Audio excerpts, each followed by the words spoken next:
This aunt from the Northeast said her family has a gold label Honda motorcycle, which she and her husband bought back when they were young, doing the clothing business between Guangdong and home. She said making money back then was as easy as picking it up off the ground. This time, she came back to her hometown mainly to clear out the junk in the warehouse, because even the warehouse is going to be demolished this time. After all, she's been in business her whole life. I'll just say it straight, 300 yuan, and in the end, it was 10,700. I figured out a way to get it back for her myself. I think this bike is in great condition. If we sell it to your classmates, we could easily make 5 figures with our eyes closed. This bike is really cool. Even though it's been sitting there unused for many years, the aunt put her hands on her hips and assured me that as long as you put in some gas, it'll start right up. It's still shiny here in Hugang, but the engine has been repaired before. It should be a 1500cc, maybe even a 6-cylinder. That's what it says here. Looks like this Honda wasn't made in Japan. We need to hurry up and get it fixed. Otherwise your classmates will be back at school soon. The seat on this bike is really wide and comfortable to sit on. Just by looking at the frame, you can tell it's American craftsmanship. The materials are all pristine, and I also noticed 2 asymmetrical shock absorbers on the rear wheel. Then, while I was checking, I found these 2 buttons here. This spot should be the chassis lift control. That's a pretty high-end feature. Following this opening, I continued to pull out its battery, and it turned out to be so swollen. I carefully took it out and placed it on the ground, then kicked it away with my foot, just in case it explodes here. Based on my experience, as long as you connect a new battery to this car, it should start up smoothly.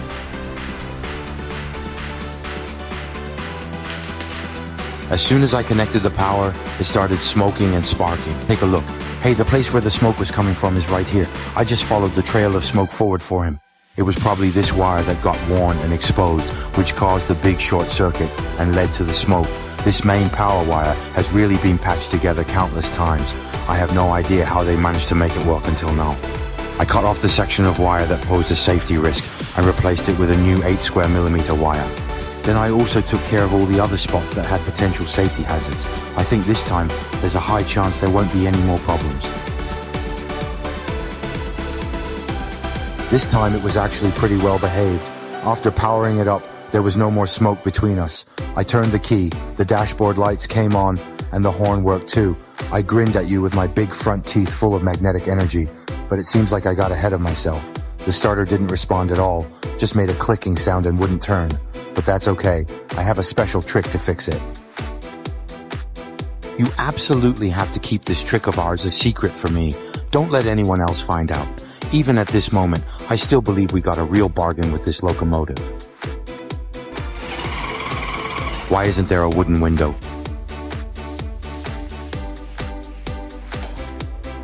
This time, I don't even know what caused it. Once again, it started smoking. From the outside, there were no signs of anything being burnt, but you could clearly smell a strong burnt odor. I hooked it up to power again, planning to let it show a round shape so I could figure out where the problem was.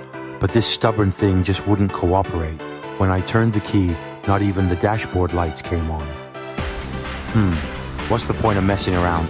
This time, after hooking it up to power, there wasn't the slightest reaction from it. The key thing is, it was just smoking over there, but I still haven't found the problem. Following the burnt smell, I went to the other side of the car, took off its ice cover, but didn't find anything wrong. Then I opened up the fuse box cover.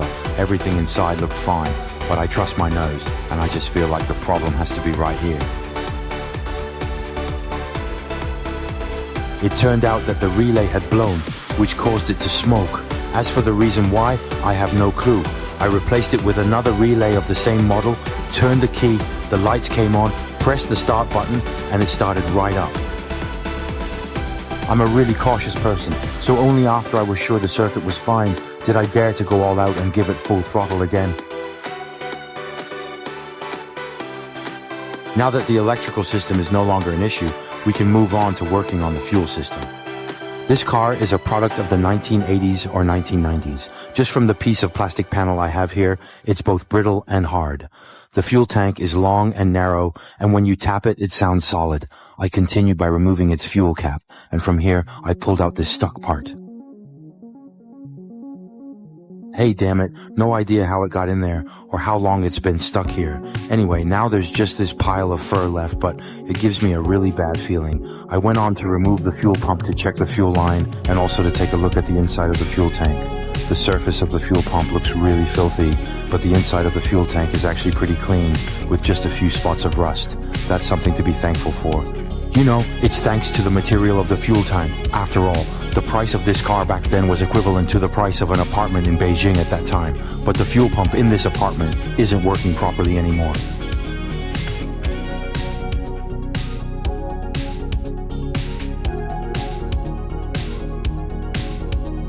You have to keep this little trick of ours a secret for me. Don't let anyone else find out about it, okay? But this little trick is only for use on these small electric motors and solenoid valves that have been idle for a long time. As for other parts, this method hasn't been officially approved yet. I'll put some fuel in its tank first, then check the condition of its carburetor. That should pretty much sort out the fuel system.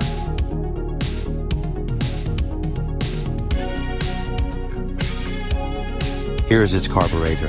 There are actually two of them, each bigger than my fist. This thing must guzzle fuel like crazy. Now it's got fuel and power, so we can try starting it up. Wish us luck.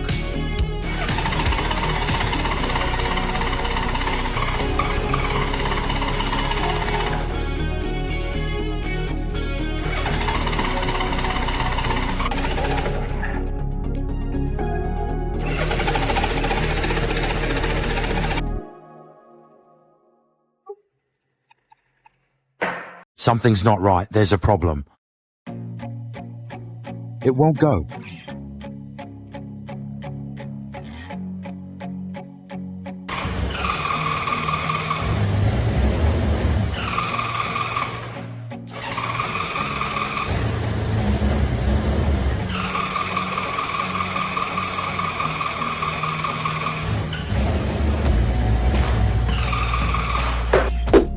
It can start now, but only for a moment, and it needs a bit of external help to do so.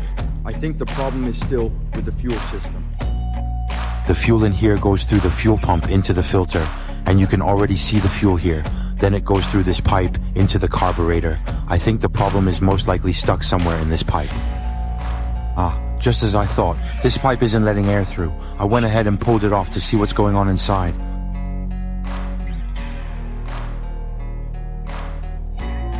Whoa, damn. There's some gunk smeared inside this metal fitting. I used a screwdriver to poke it through repeatedly and clear it out.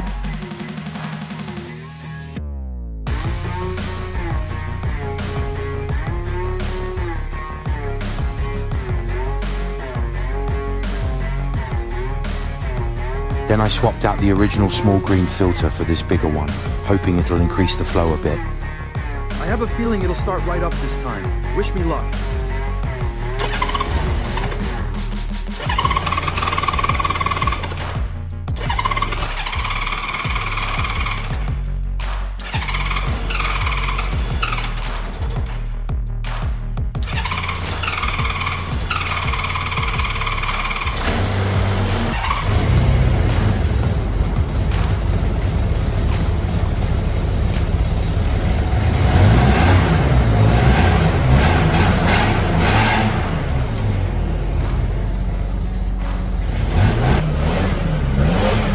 How about that? I told you, we really scored big with this car. Now let me just, like this. Hey. Hey.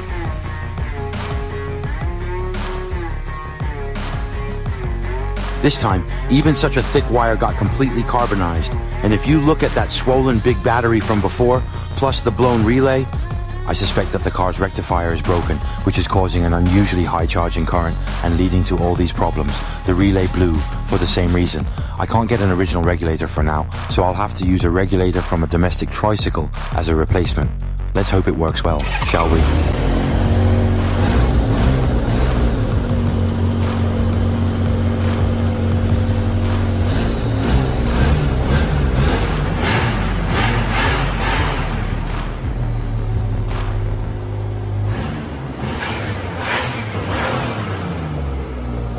All these issues with his car were probably caused by a faulty regulator, but now it's as good as new.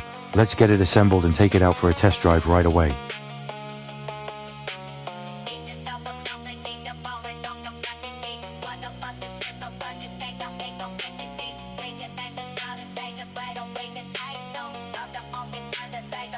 Break Once we put on this Siuan big seat cushion, the assembly is complete. Let's head out for a test drive and wish ourselves good luck.